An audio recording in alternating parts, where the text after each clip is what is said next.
For 6 years, I took these notes onto a platform and delivered the public talk, Evidence of God in the World Around Us.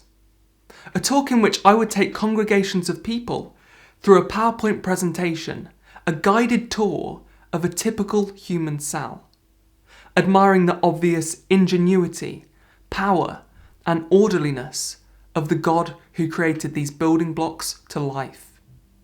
I would conclude this talk by saying that only the fool says in his heart, there is no God. Now, I suppose I am that fool. I went from classing the animal kingdom as the single greatest evidence of God to arriving at the realisation that the design, biological functions and behaviour of countless animal kinds and species not just discredits that God, but utterly disproves it. I'm certain that if a believer watching this adopts an unbiased attitude, strives to be intellectually honest, and doesn't try and force and mould the evidence to fit their scriptural narrative, they too will arrive at that same inevitable conclusion. Virus and COVID is no longer one of Jehovah's Witnesses.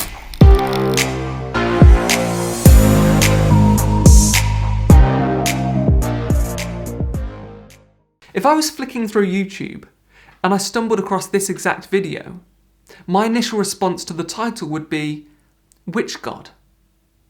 Because irrespective of our religious belief, we can all agree that as a species, we have manufactured an almost endless number of deities in our minds.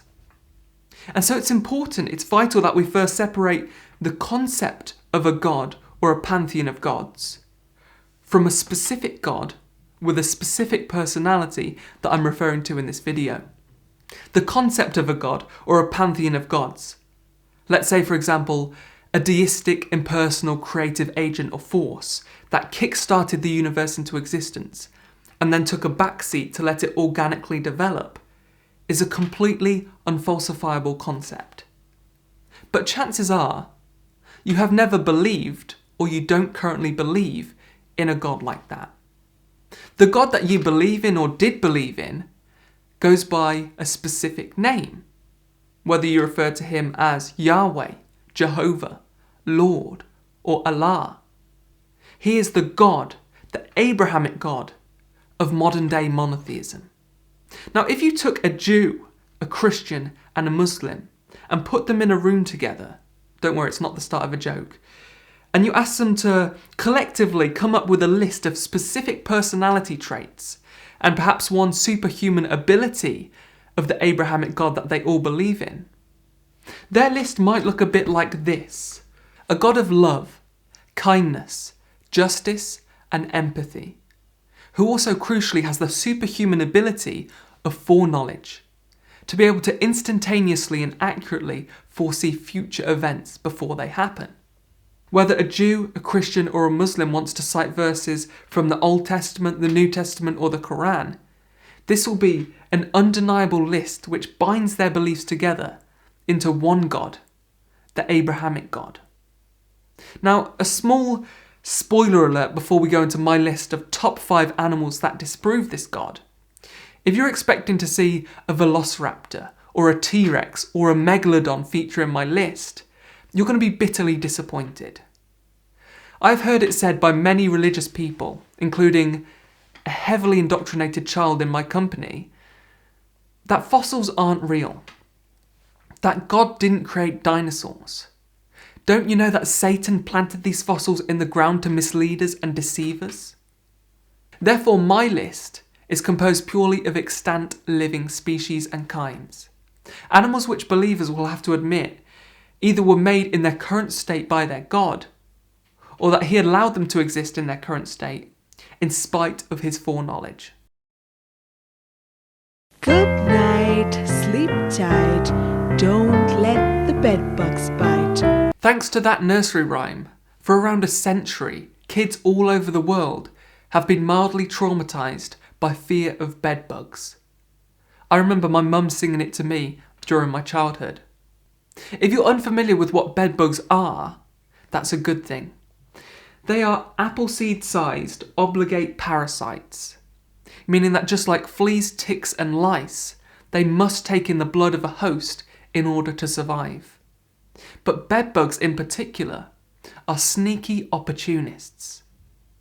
They detect the carbon dioxide that we exhale when we rest or sleep and come out and emerge under the veil of darkness in order to effectively feed without interruption.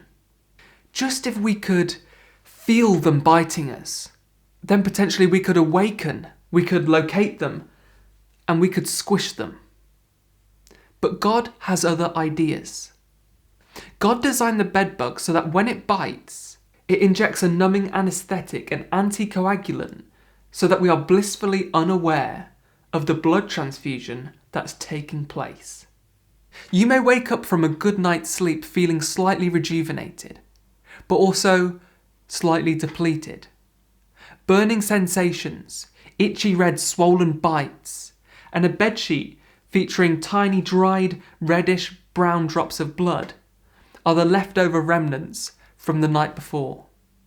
Needless to say, the existence of these tiny little vampires are the complete antithesis of what we'd expect a loving, kind, just, empathetic God to produce.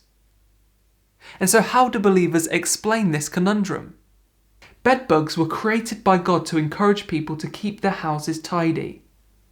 Bedbugs make it necessary to change your sheets regularly, vacuum the home, and get rid of clutter. That's loving, kind parenting, isn't it? Kids, make sure you keep your rooms tidy and hygienic.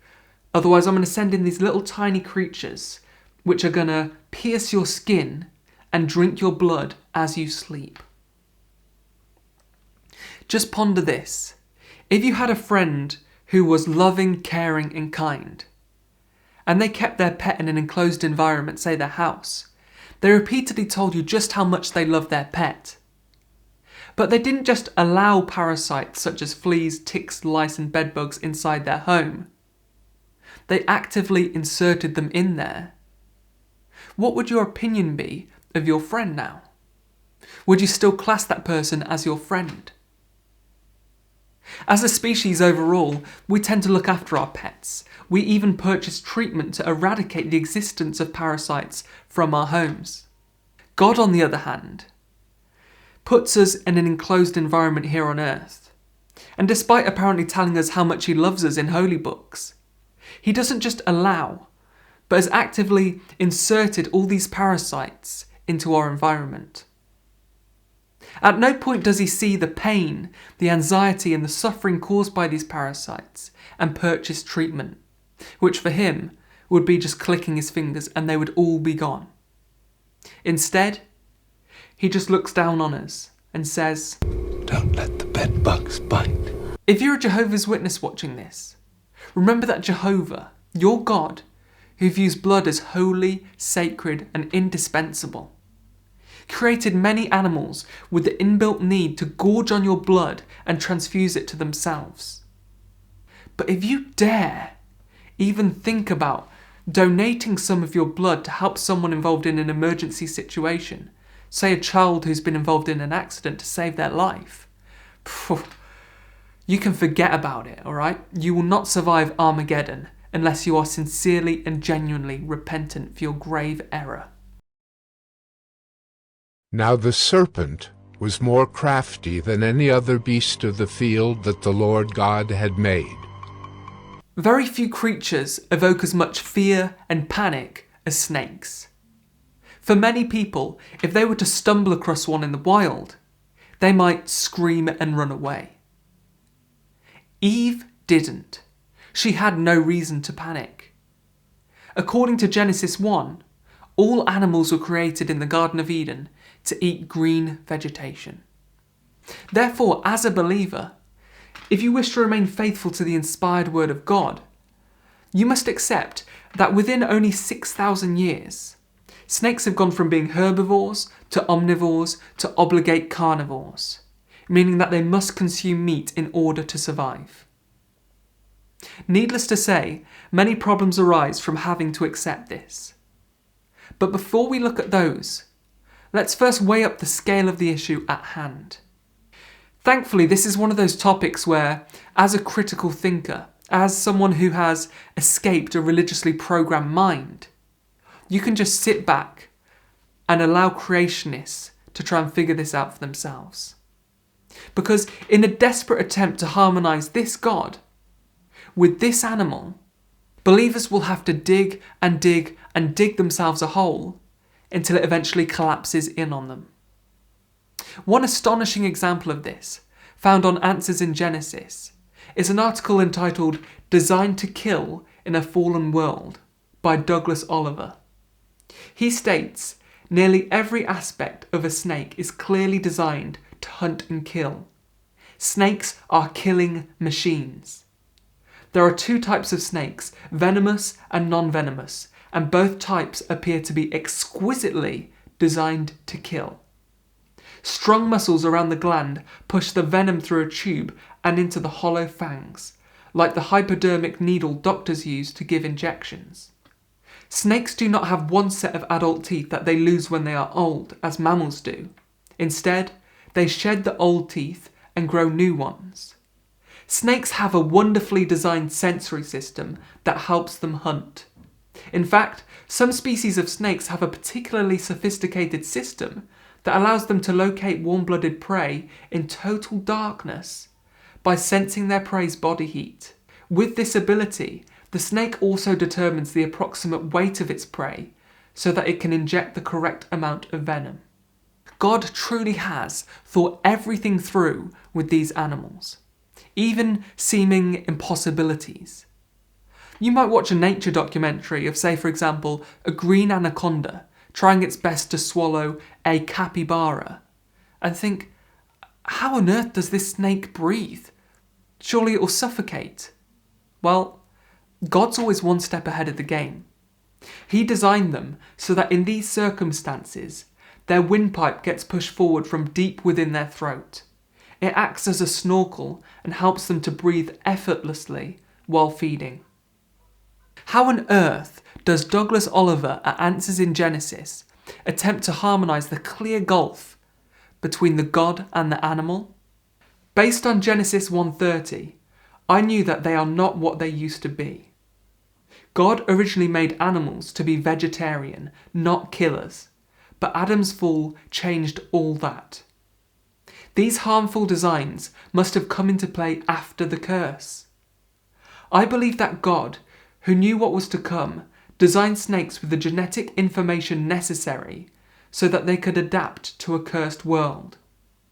Yet we know that the snake's present killing designs are temporary. God promises once again to make vipers safe to handle. Now let me get this right. Douglas Oliver is stating that God, with his foreknowledge, created snakes to be herbivorous, but gave them the genetic information necessary so that over time they can change, they can swap, they can evolve into being obligate carnivores.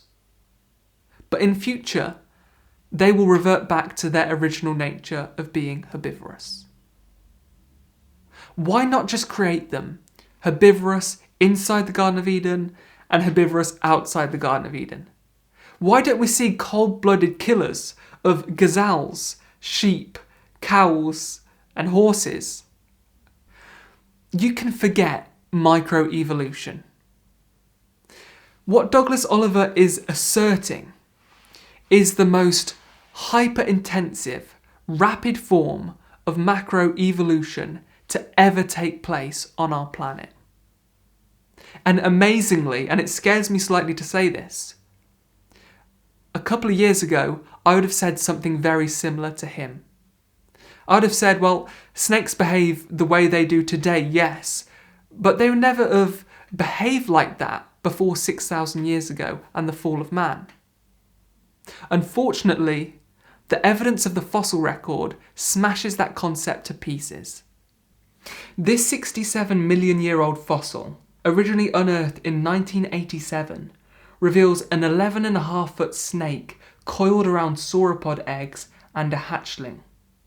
Despite its great size, This snake lacked the ability to open its mouth as wide as many modern snakes can. It likely could not fit an entire sauropod egg in its mouth. Instead, paleontologist Jeff Wilson suggests that the snake waited for the eggs to hatch to consume the hatchlings. He said that they may have been somewhat collapsible, so you can fold their ribs up a bit and get them in your mouth. While from a human perspective, it may seem cruel that snakes take the life of a sauropod within the first minute of it hatching, there are some snakes today which don't even wait that long. They survive by scavenging bird nests and consuming the eggs. To best equip them for this, God decided not to give them fangs or teeth. Instead, he provided them with tiny bone projections coming from the cervical vertebrae, which extend to crush the egg once it's swallowed. I find it fascinating that the majority of members of the world's 3 major monotheistic religions will tell you in no uncertain terms that God is against the taking of an unborn life or of a newborn. And yet that same God appears to have created many animals which steal and kill the unborn fetuses of other animals or devour their newborn.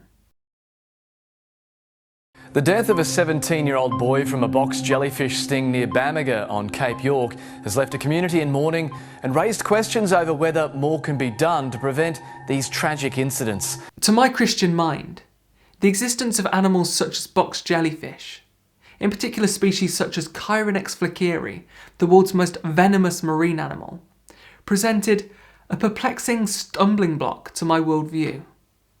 I had no rational explanation as to why this God would create such absurd anomalies.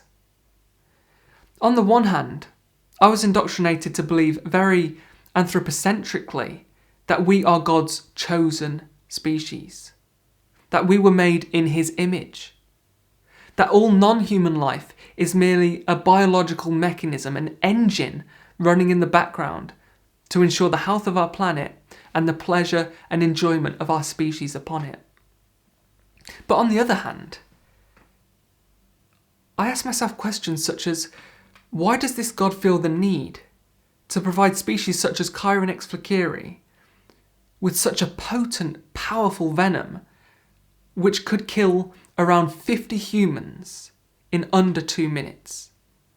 God covered each of its up to 15 tentacles in millions of tiny darts loaded with poison. They inject their incredibly powerful venom into blood vessels just beneath the skin, where it travels rapidly and eventually reaches the heart.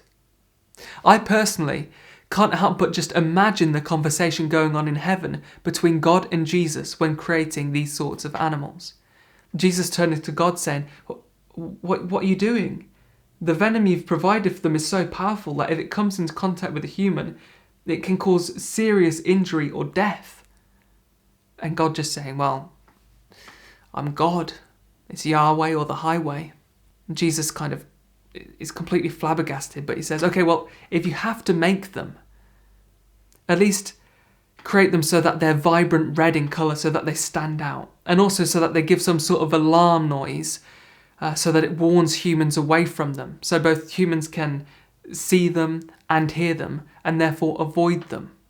God just says, well, I've already clicked enter. They're already in the oceans. Although that may sound like a comedy sketch, that very much mirrors the cognitive dissonance going on in a Christian's head, or at least in my head when I was a Christian, between what I expected the creation of God to be like and the personality of that God to be, and what the evidence actually revealed. The creation of box jellyfish has absolutely no impact whatsoever on God or his heavenly realm, but it can potentially have a huge impact in our lives. We are the ones who put warning signs near beaches, who install safety nets and leave out a bottle of vinegar just in case someone gets stung. We are the ones at potential risk of death, and our families are the ones who would mourn. The Bible says that God knows the stars by name. He also has the exact number of hairs on our head numbered. If that is true, then logically, he knows the exact coordinates of every single box jellyfish on the planet. He also knows the specific precise location of every single human and how close we are to coming into contact with them. Based on the track record, through looking at the statistics of deaths and stings, he has no interest in helping us. He just lets us get on with it. He takes a back seat. At no point does he decide to try and move the jellyfish away or eradicate them completely. As her gut fills up, she separates water from the blood and squeezes it out. See that drop? That frees up space to stuff herself with more nutritious red blood cells. With another needle, she spits chemicals into us. They get our blood flowing more easily. You simply cannot do a list like this and not have mosquitoes near the top. Their incredible design of using 6 different needles for separate functions when withdrawing blood from their host is truly remarkable. But I don't want to dwell on the design. That's because, unlike something like a bedbug or another parasite, creationists believe that they do have sound logical reasoning as to why mosquitoes behave the way they currently do. They argue, out of the 3,500 species of mosquitoes, only some of them withdraw human blood. And of those that do, it is only the females who use the blood to aid with reproduction. It is thought that female mosquitoes used plant nectar or other non-animal sources of protein for nutrients before the flood. Many creation scientists speculate that the mosquitoes that require blood are the results of post-fall mutations brought about by the impact sin has had on the entire world. Even though this hypothesis contradicts known science and evidence, I am more than happy to go along with it, because I believe the problem runs much deeper than the animal's design. Of all the religions that believe in the Abrahamic God, it is almost unanimous that they agree that this God has the ability to foresee the future.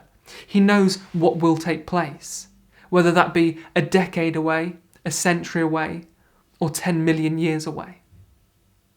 If there was a person who would be aware of this post-fall mosquito mutation hypothesis, it would be him. He would know it was going to happen. The general consensus of demographers is that about 108 billion human beings have ever lived, and that mosquito-borne diseases have killed close to half, 52 billion people, the majority of them young children. Before the first mosquito bit the first human, God had already heard all the cries of pain and suffering from these children. God had already seen the total death mass involved from mosquito-borne diseases. With his foreknowledge, he would have been able to pinpoint the exact moment that the mosquito mutated and desired blood. For the multitudes of people who believe that the Abrahamic God used evolution as his mechanism to bring about the species in existence today, including ourselves, you face the exact same problem. You may discount early chapters of Genesis as being non-literal and symbolic, but are you also going to discount your God's ability of foreknowledge? Okay, you may accept evolution, but you are rejecting critical thinking. God said, "Let us make human beings in our image, to be like us. They will reign over the fish in the sea, the birds in the sky, and all the animals." So God created human beings in his own image, a male and a female. God blessed them and said, "Be fruitful and multiply." I can picture the shock and the outrage right now to many creationists that I have labelled humans as the number one animal that disproves this God. I mean, come on. We are morally superior. We have a godlike intellect. We have dominion over the animal world.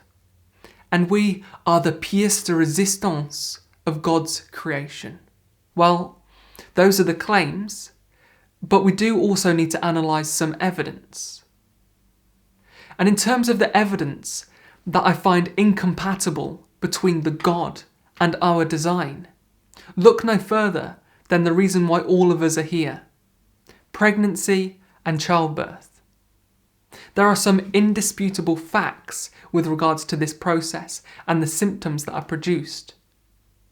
Women will generally suffer some of these symptoms as they are pregnant: anxiety, back pain, carpal tunnel syndrome, constipation, contractions, cramp, dehydration, diarrhea, dizziness, fainting, fatigue, frequent urination, headaches, heartburn, hemorrhoids, hip pain, hormone-induced acne, increased discharge, insomnia, itching, nasal congestion, sore and swollen breasts, stress, stretch marks, sweating, swollen ankles, symphysis pubis dysfunction, unusually emotional and highly unpredictable, varicose veins, vomiting, and morning sickness. Unfortunately, those are just the starters in build-up to the main event. Go back only a few hundred years to the 17th and 18th centuries. The lifetime risk of a woman dying in childbirth was around 5%. It was so risky that as soon as they found out they were pregnant, they would make out their will. Fast forward to the 21st century, and despite an advancement in health and safety and technology, giving birth is still one of the most dangerous things that a woman can do. In fact, the World Health Organization estimates that every year over 300,000 women die in pregnancy and childbirth. That equates to around 1 every 2 minutes. When giving birth to my brother in 1991 and suffering third-degree tears, the doctors told my mum that she could die. She couldn't walk for 6 months afterwards. No surprise then that 3 years later, when giving birth to me, she opted for a caesarean instead. What does it say when a woman chooses to be anaesthetised and cut open, rather than delivering a baby God's intended, natural way? I can already hear believers shouting at me saying, Genesis 3:16, Genesis 3:16. This ignorant fool clearly hasn't read his Bible.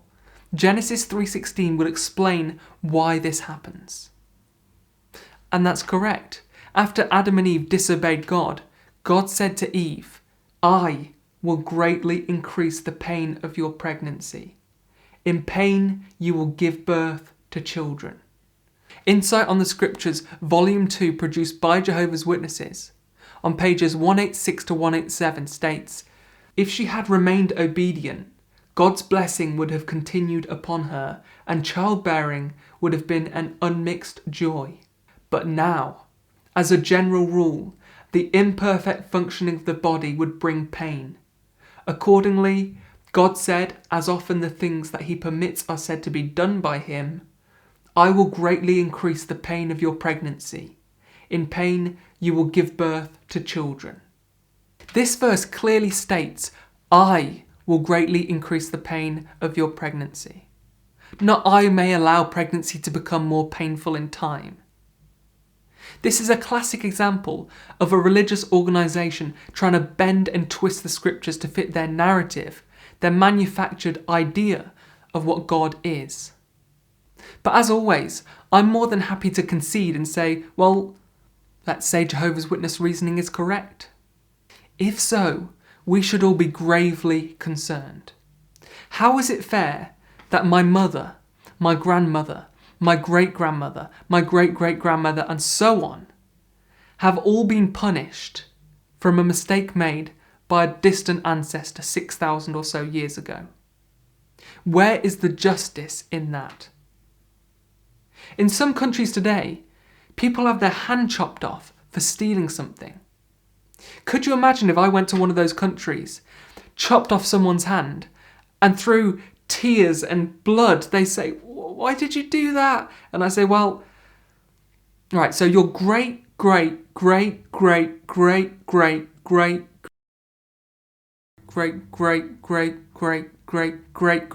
once stole something. And well, that means that you stole it, so I chopped your hand off as well. All of us, irrespective of what religion we belong to or our belief, would say, That is absolutely disgusting. That is horrific. In fact, that is truly evil. But because it's God, it's not only acceptable, but pregnancy and childbirth, they are miracles. And this is the real crux of the problem. If you are going to assert that the Abrahamic God does indeed exist, then you have two options. Either A, he designed childbirth and pregnancy in the manner they exist today. That would make his design incompetent, imperfect, and inept. Or B, he didn't design it the way it is today, but he is punishing us for the sin of an ancient ancestor. That way, he would be malicious, vengeful, and truly evil. As a Christian, I remember being absolutely bamboozled by the fact that people such as Stephen Hawking, Brian Cox, and Sir David Attenborough, very intelligent but also nice individuals, didn't believe in God. I mean, David Attenborough, a man who has spent his life studying and researching animals, and yet he doesn't give credit to the designer. I wasn't the only one who was amazed at this. I often get letters, quite frequently, of people who say how they like your programs a lot, but I never give credit to the almighty power that created nature.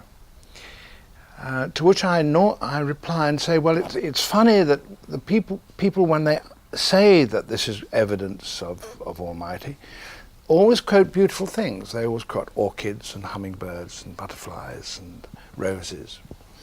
But I always have to think too of a little boy sitting on the banks of a river in West Africa who has a worm boring through his eyeball, turning him blind before he is 5 years old.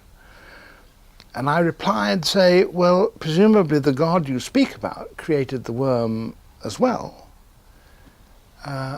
And now I find that baffling to credit a merciful God, that action. And therefore, it seems to me safer to show things that I know to be truthful and factual. What he is highlighting is the ubiquitous way in which believers of the world's three major monotheistic religions take the perceived good and give all the credit to God, and then either brush under the carpet the perceived bad, or bring it out and lay it at Satan's door. That used to be me as well. I would go around on the ministry handing people a copy of the Awake magazine, highlighting the running article, "Was it designed?" The sea otter's fur, was it designed? The butterfly's wing, was it designed? The seahorse's tail, was it designed? Unsurprisingly, there was never the stomach acid of the crocodile, was it designed? The black mamba's fang, was it designed? The venom of the box jellyfish, was it designed?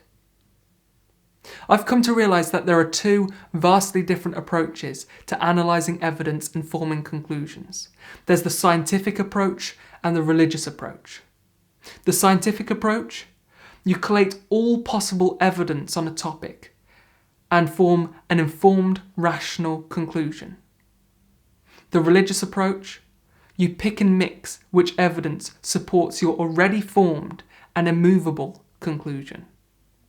Christopher Hitchens once said that the essence of the independent mind lies not in what it thinks, but in how it thinks. What is the opposite of an independent mind? A dependent mind, dependent on your friends, your family, your religious community, your church elders, your church website for the answers to your questions and for the answers to your doubts. But you may know by now that that is not a reliable and accurate pathway to truth. The key to escaping that mindset is developing the cognitive ability to think critically for yourself, deciphering between true and false with what you've been indoctrinated to believe without question. This was the topic for me, which after my cognitive dissonance built, eventually imploded my faith. Against all that my heart wanted to be true, I had to be intellectually honest and conclude that it was an impossibility for this God to exist. But even as an atheist, hypothetically, just imagine you get the opportunity to have a one-on-one conversation with this God. What would you say? Stephen Fry certainly doesn't mince his words. How dare you? How dare you create a world in which there is such misery that is not our fault? It's not right. It's utterly, utterly evil. Why should I respect a capricious, mean-minded, stupid God who creates a world which is so full of injustice and pain? Why did you do that to us? You could easily have made a creation in which that didn't exist. It is simply not acceptable. Based upon the world around us, if a singular supernatural creative agent was to exist, both Stephen Fry and I are united in what that God would be like. And it would be the exact antithesis of this. Because the God who created this universe, if it was created by God, is quite clearly a maniac. Utter maniac. A God who gets an addictive thrill from witnessing pain, suffering, and death. A God who delights in bloodshed. The planet that we call home would in fact be this God's Colosseum. In the 500 years of Colosseum activity in Rome, it's estimated around 400,000 people lost their lives. Here, in God's Colosseum, billions upon billions of humans have died, and countless trillions of animals have lost their lives. As a species, we were thrust naked and ignorant into a global amphitheatre. Like gladiators, we have had to form our own armour, our own defence against countless animals, but most notably and most importantly, each other. If this God does exist, we should not attempt to pray to it, to appease it, or to please it. If it can see us, if it can hear us, we should throw our swords into the crowd and ask, "Are you not entertained?